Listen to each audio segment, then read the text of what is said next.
Well, let's talk about program events. In order to be able to troubleshoot errors, it's important to know where they occur during the execution. It will guide you to the most probable location of the error. A program is divided in sessions called events, each one with a certain purpose. The most important ones I will tell you now, in the same order that they are called. So pay attention to the order. For executable programs or reports, they are at selection screen.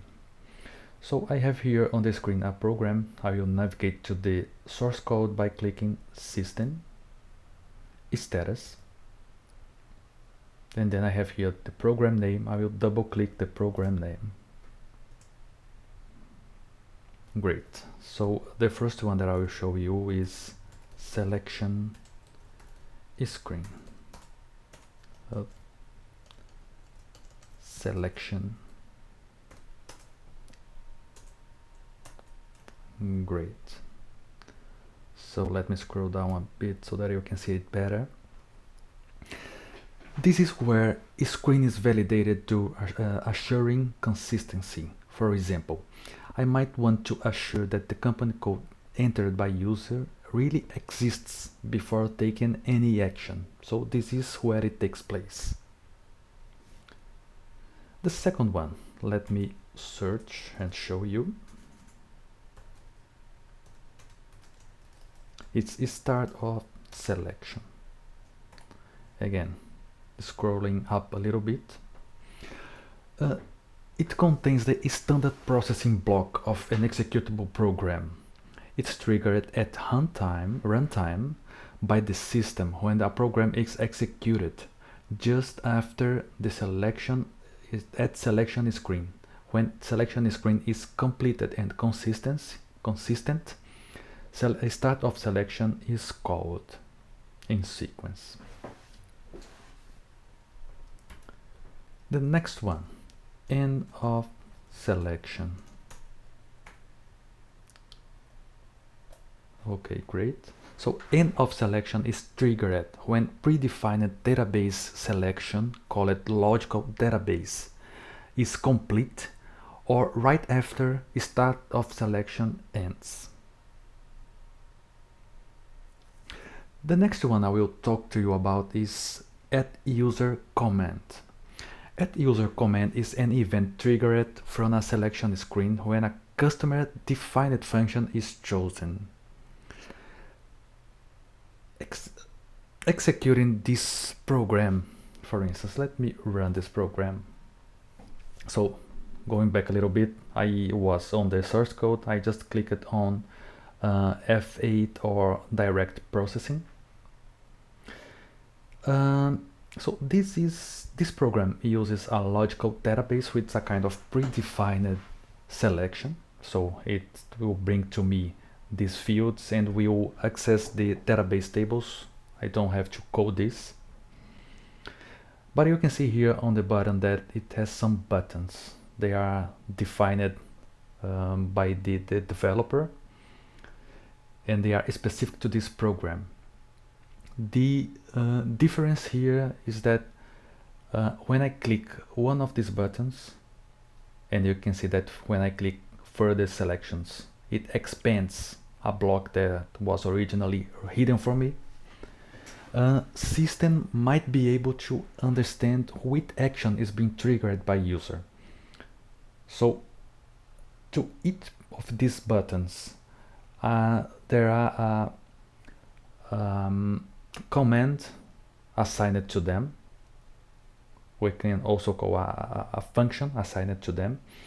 And when I click this, we have the action, the specific action or command assigned to a system variable that we've seen before, which is sci_ucom.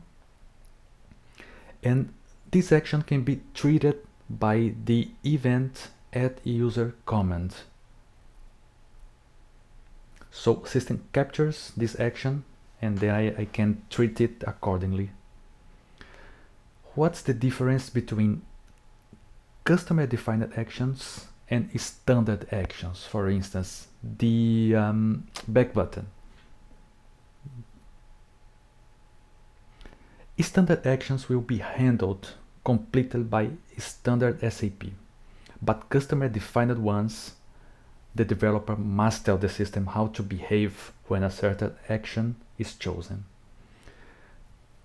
So, as I explained, when I click here, this button has a function code assigned to it. It is transferred to SciUcom, and then developer can test. Okay, so if user clicked on further selections button, so let's expand the corresponding session. The other thing that I'll show you, they are events related to screen programs which are a bit different. So the ones that I have for screen programs, and let me call here one of them VA03. So I just enter it here /n to end this current transaction code, and then the system will execute VA03. Let me hit enter. Okay, great. So this is VA03 to display sales orders. What I will do, I will navigate to the screen so that I can show you. So I will do this by clicking on system, then status,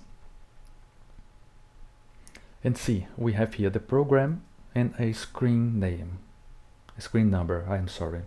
So let me double click this number, and great, we have here the next, indeed this is this one.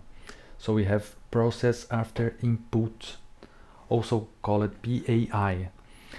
This screen event is triggered by user and might need handling by the program. When PAI is triggered, contents of the screen fields are transferred to system variables or work areas of the same name in a ABAP program. Remember, we saw this before when we talked about selection screen criteria in screen programs. Next event is process before output. Process before output is also known as PBO. This is a screen event triggered by the system before the screen is presented to user.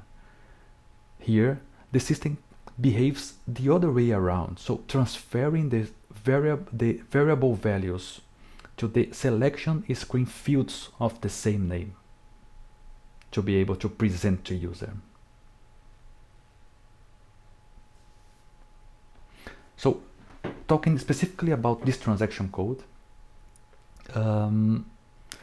when user before presenting, let's go to the beginning. So I am on the selection screen and I trigger an action. So at the beginning I just have the field name or the field value on the screen.